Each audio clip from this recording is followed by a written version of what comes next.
Hello and welcome to the Arab Digest podcast. I'm William Law, editor of the Arab Digest newsletter, and my guest today is Andrew Cunningham. He's the founder and managing director of Darien Analytics Limited, a UK-based consulting firm. A former editor of Arab Banker, he writes and consults on risk and governance in Middle East and Sharia-compliant banking systems. Andrew, welcome to the Arab Digest podcast. Thank you for having me. What sort of metrics should be used to assess the impact of the war on Gulf states' economies? I ask because depending on who you put the question to, you can have answers that range from we're surviving just fine, thank you, through to something akin to the end is nigh, unless the war stops tomorrow. How should we be looking at the way this war is impacting, and what are the metrics on the economies of the Gulf states? First of all, I agree very much with the approach of your question, which is that different people are affected in different ways. And as you say, you can speak to some people who will tell you that life in the Gulf is continuing almost as normal, and others whose lives have been severely disrupted, economically and socially. But I would start in identifying metrics by looking at government budgets. And that really is a question of maths and numbers. If less oil is getting out, then as a government, you're going to be running a bigger deficit, other things being equal. And governments will typically respond to that in the GCC by cutting expenditure on capital projects. So, for example, in the case of Saudi Arabia, slowing down work on the giga projects. But the effect is broader than that, because when government liquidity in the GCC tightens, then typically payments will slow, new projects slow, and that affects the private sector as well. So government budget is where I would start in terms of metrics, government revenue. I would then look at inflation, because higher inflation, and we are seeing that in the region, is going to lead to pressure on higher wages, which then feeds through into pressure on government expenditure. So about half the Saudi workforce works for the Saudi government and its agencies. In Qatar, that figure is about 3/4. Now, of course, that's not the total workforce. In both countries that I've quoted, Saudi Arabia and Qatar, about 10% of the total workforce works for the government, because you have millions of expatriates who are working on private sector projects. But nonetheless, I believe the point is valid that higher inflation leads to higher pressure for wages for the nationals, and that leads to pressure on the budget. I'm not particularly focused on interest rates, because GCC interest rates follow US interest rates as a result of the dollar peg. And we're not expecting significant increases in US interest rates. Looking beyond the macro picture, looking at, say, the more social impact, I would be checking on residential property prices. I'd be looking at new building permits, the number that are being issued. I'd look at the number of new company formations. And I would also look at data on airport traffic and flight traffic to get a sense of the level of economic activity, quite apart from the budget. Now, in a piece you wrote for Arabian Gulf Business Insight, which our listeners can find republished on the Arab Digest website, you mention, is it VIX, V-I-X? It is, yes. The volatility index, some call it the fear index. What is it, and what does it tell you about the economic landscape in the Gulf states as this war drags on? So the VIX is an index of expected volatility in the S&P 500 over the next 30 days. And it's based on options prices. And the reason for that is that if traders are expecting a lot of volatility, they'll buy options to limit their exposure to big changes in prices. Now, the VIX is elevated, but frankly, not that much.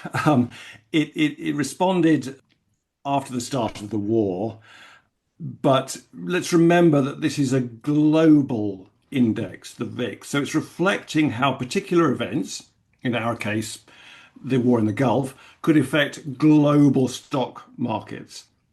So the analytic sequence is war in the Gulf, leads to higher oil prices, leads to higher global inflation, leads to rising interest rates, leads to fall in stock prices, leads to the need to traders to cover their positions. That's the analytic sequence. Right? The last time there was a big spike in the VIX was in April last year, 2025, and that was in response to the uncertainty over US tariffs that were being imposed by the Trump administration. So I think the that's what the VIX is. It's telling us that traders are not particularly worried about the global impact on financial markets of events in the Gulf. Yeah, well, that's reflected, isn't it? The markets in America seem to be roaring along. That's right. I think the significance of the oil price should not be underestimated, not least for domestic consumption, domestic politics in the US. But it's apart from some spikes, it's around 100, which is higher than it's been in $100 a barrel, higher than it's been in recent years, but not out of the ballpark. Yeah.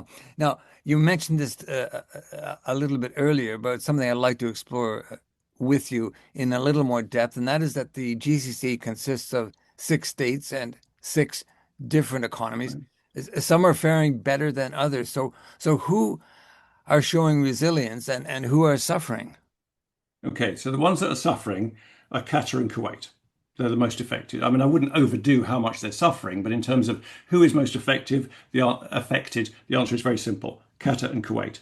And Qatar, because LNG goes through the Straits of Hormuz, and LNG goes on big tankers. It doesn't go through pipelines through the Straits of Hormuz. And Kuwait, because nearly all its oil exports go through the Straits.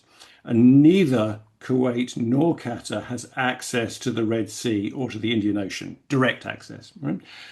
After those two countries, I'd cite Bahrain, which has the weakest economy in the GCC, even in good times. So it's very dependent on trade, which is clearly being disrupted. It has a big financial sector relative to the economy, even bigger than Dubai. So about 20% of Bahraini GDP is financial sector, and that's obviously affected by confidence in the region. Those that are least affected, the UAE and Saudi Arabia, partly because they have access either to the Red Sea, so Saudi Arabia, Yanbu, and in the case of Abu Dhabi, for example, Fujairah. So you've got access out, not through the Straits of Hormuz, but also the UAE and Saudi Arabia are complex economies. They're more complex than the Kuwaiti economy. They're more complex than the Qatari economy, and therefore less dependent on single source exports going out through the Straits. They also have very big sovereign wealth funds, although, of course, Qatar has that as well. What about Oman? Oman's it's a very small economy, obviously has very limited exposure to the Straits of Hormuz. And one would expect that the port of Sohar will benefit from, well, it is benefiting from what is happening at the moment.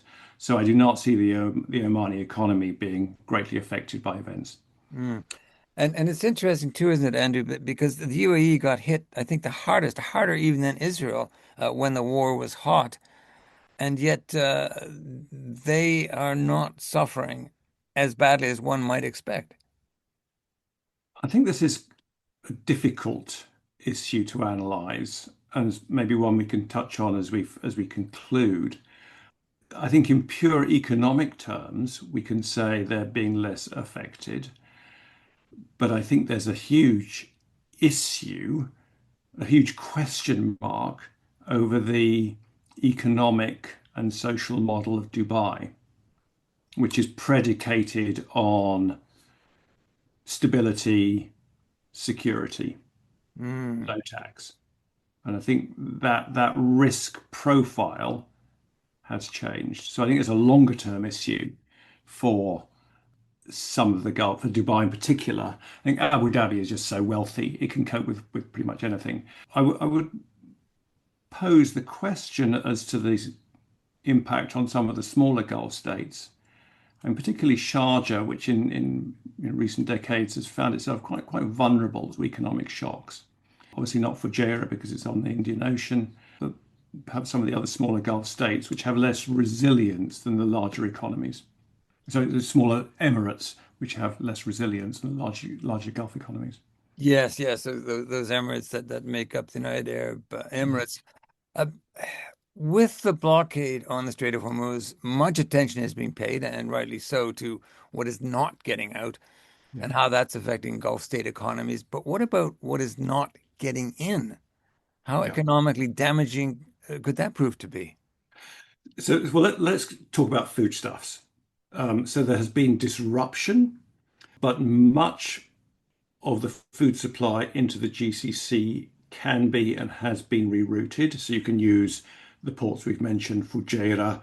You can use Sohar that we've mentioned. There's also Khor Khan, which in one of those anomalies of Emirati geography belongs to Sharjah, even though it's on the Indian Ocean.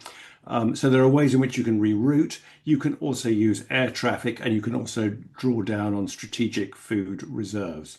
So we're seeing that prices of foodstuffs have increased, sort of 10 to 30%, depending on the nature of the food, but we're not seeing a crisis.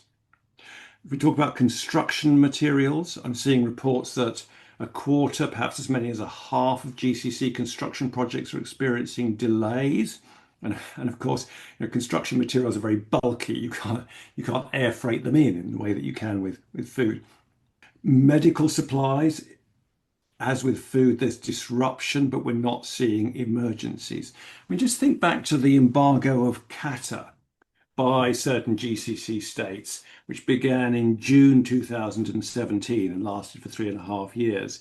There was no crisis in Qatar. They were scared for the first week or two, but there was no crisis of food supplies and medical supplies in Qatar when that embargo was rather suddenly imposed.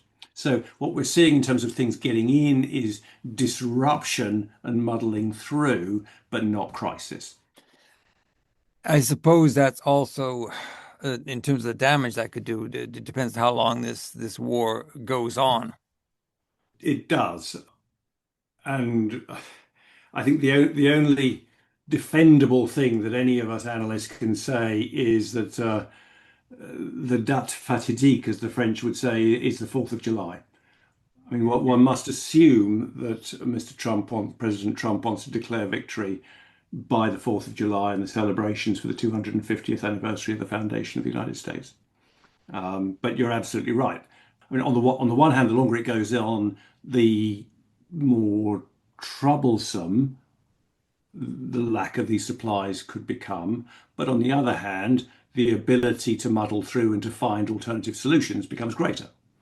Yeah, and you're right to point to the Qatar blockade and how the Qataris were able to manage that quite well, I think.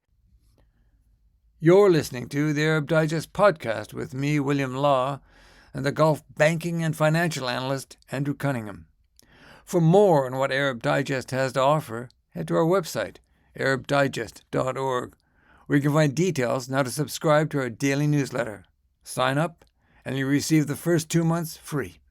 That's arabdigest.org. The war has already caused a lot of damage to infrastructure, including energy infrastructure. But as you note in your article, desalination plants are also a big concern. And they've been hit by Iran. The Iranians, I believe, hit in Mhm. Kuwait and also, I think, Bahrain. Yeah, It's interesting that the IMF highlighted the vulnerability of desalination plants in its recent report that was published in mid-April. Yeah, Qatar, Kuwait, and Bahrain rely on desalination for about 60% of their water. And that and for drinking water, it's almost 100%. They're reliant on desal. So Iran has the ability, just to step back for a moment, Iran has the ability to completely destroy the livelihood of the GCC states by blowing up desalination plants, by bombing highly concentrated urban areas, by blowing up oil and gas facilities, which are obviously extremely flammable. And this is an asymmetric ability, right? So not even the US, as we've seen, has the ability to destroy the livelihood of Iran, which is not to underestimate the damage that has been done by US and Israeli bombing. It's not to underestimate the suffering that the Iranians have suffered in recent weeks, but let's just recognize the asymmetry of the potential for destruction, what can happen to Iran and what Iran can do to the GCC. Now, having said that, I would be astounded if Iran began to systematically destroy critical infrastructure in the GCC.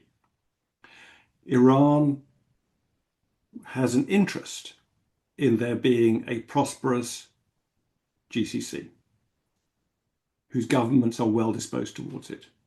Iran shares the world's biggest natural gas field with Qatar, the North Field. It uses Dubai as an outlet for trade. There is a huge Shiite Persian community in Bahrain and also in Dubai. Saudi Arabia is the biggest economy in the region, with the exception of Turkey.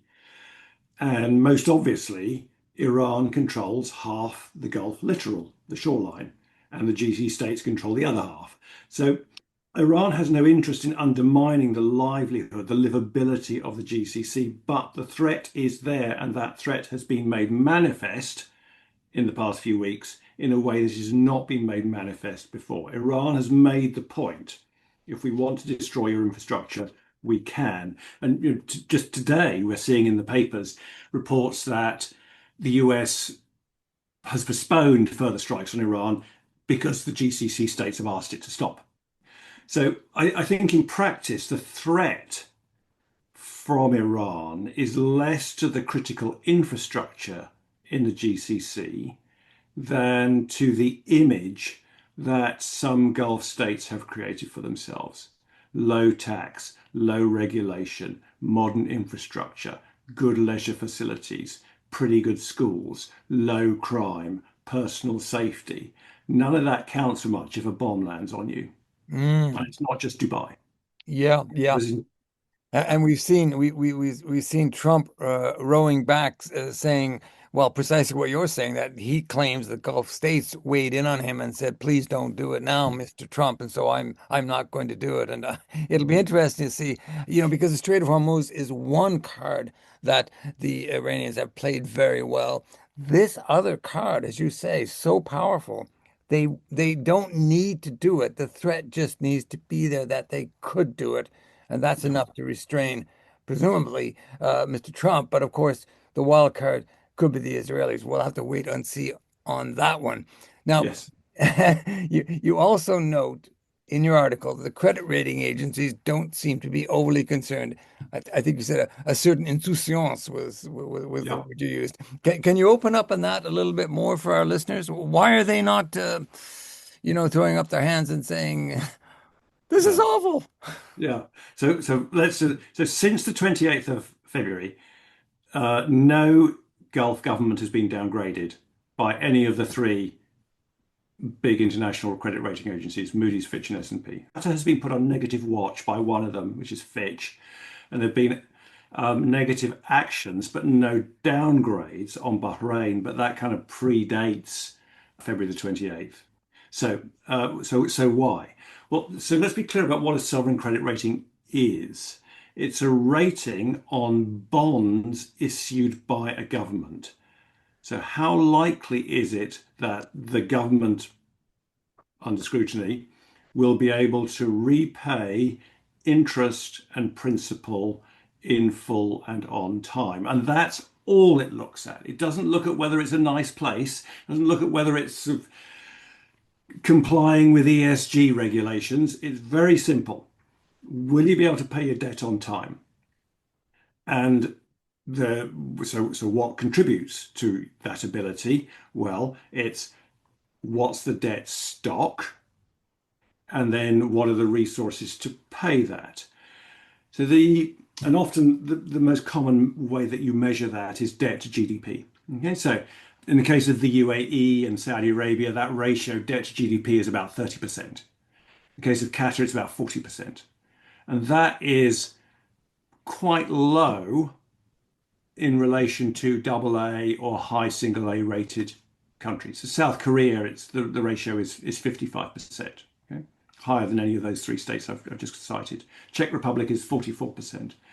And so and the Gulf states additionally have large sovereign wealth funds, which subject to liquidity, and this is something that we should address, sovereign wealth funds which subject to liquidity, they're able to deploy to discharge debt. So low debt burden, big resources to repay it.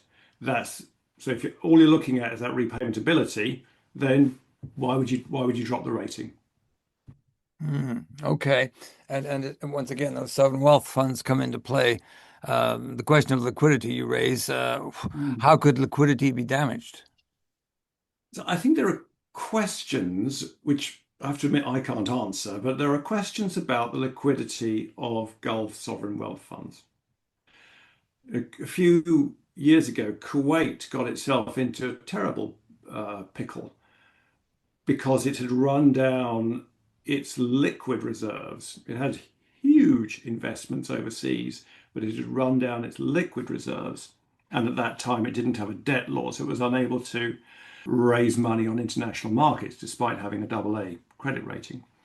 I'll be interested to see in the years ahead how far the maturity and the nature of investments by GCC sovereign wealth funds will change and the extent to which they will focus more on liquidity. Because a lot of what we're talking about in terms of the resilience of the economies now, since the 28th of February, is predicated on have they got liquid funds to repay debt, but also to pay for the expensive redirection of food supplies. All sovereign wealth funds are very opaque. But one would expect and hope, for the sake of the GCC economies, that sovereign wealth funds in the Gulf will recognize the importance of liquidity in addition to long-term returns. Mm. Let me ask you this too, Andrew. Do you think the IMF has underestimated the impact of sovereign debt on GCC economies? No, I mean I think the credit rating agencies have got it right in their analysis, and even if economic growth declines, which we assume it will, and the IMF is assuming it will, I think the repayment ability of GCC states, with the exception of Bahrain and to some extent Oman, will remain high. Okay. Now, just finally, Andrew, the World Bank has cut its forecast for the GCC from 4% to less than 2%. How concerning is that? And if the war were to end in days or even weeks, you brought up the July 4th as a possibility of a date for Mr. Trump to declare victory, whatever he would determine that to be. We'll have to wait and see. But how quickly do you see Gulf economies bouncing back? So I'll stick my neck out here. I think they'll bounce back quickly. And I think they will. I think the reason they'll bounce back is because their economies are driven by oil revenues. And once the straits reopen, oil exports will not only go back to their previous levels, but they'll likely increase as countries restock oil inventories that have been drawn down. So I think the demand for oil will support demand for oil as inventories are restocked over the short and medium term will support prices close to $100 a barrel. I think over the medium term, the extent to which global economic growth has been dampened by the war in the Gulf will be crucial because lower global economic growth translates to lower demand for GCC oil and gas once inventories have been restocked. Okay. Mm.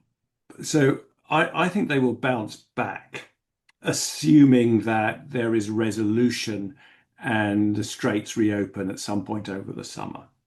I think there are big long-term issues, and if I could just one of those we've addressed, which is the complexion of sovereign wealth fund portfolios and the extent to which they want to go more liquid on that. I think if I could just take sort of 10 steps back and a broader view, I think the most important lesson for some people to draw on recent events is that the Iranian regime is not going away. The son of the Shah is not coming back. Armed groups are not going to rise up in the streets of Tehran and Mashhad and Tabriz. The Iranian economy is one of the biggest in West Asia. It controls half the Gulf littoral. It has access to the Indian Ocean. It controls Iraq, and it can project power further afield in the Middle East. And it's not going away. That is what Mr. Trump has proved, and Mr. Netanyahu.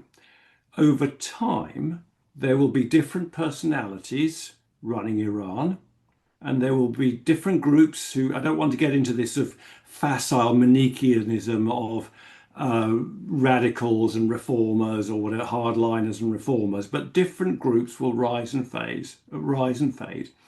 But the fundamental fabric of the Iranian state is not going to change. So the West and the GCC has to deal with that and perhaps make some sort of grand bargain. That's not going to happen while Trump and Netanyahu are leading their countries, because both for their own reasons need foreign wars. But in years to come, if the West is able to reconcile with Iran, then I think that will bring huge benefits to the GCC states. And I think that could remove many of the doubts about their economies and the risk profile that have arisen in recent weeks. So short term, medium term, the risk profile of the GCC states has increased. Long term, with this recognition that the regime is not going away, perhaps there's an opportunity for reconciliation and a reduction, therefore, in the risk profile. Yeah, that's a very interesting note to end on. And of course, it has always been essential that the regime will survive. They've shown they can survive. And as you say, they will continue. That's the reality. And I think the GCC states are seeing that much more clearly than Donald Trump or Benjamin Netanyahu. But we will wait and see on that. In the meantime, Andrew, thanks so much. It's been a pleasure. My guest today on the Arab Digest podcast was the Gulf banking and financial analyst, Andrew Cunningham. Arab Digest is an independent voice on the Middle East and North Africa. You'll have noticed we bring you the podcast with no sponsors and no advertising. It's the same for our daily newsletter. We are supported only by our subscribers. For more information on subscriptions, if you sign up, we're offering 2 months free. Head to our website, arabdigest.org.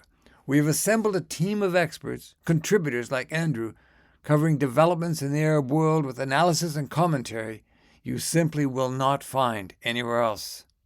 Check us out.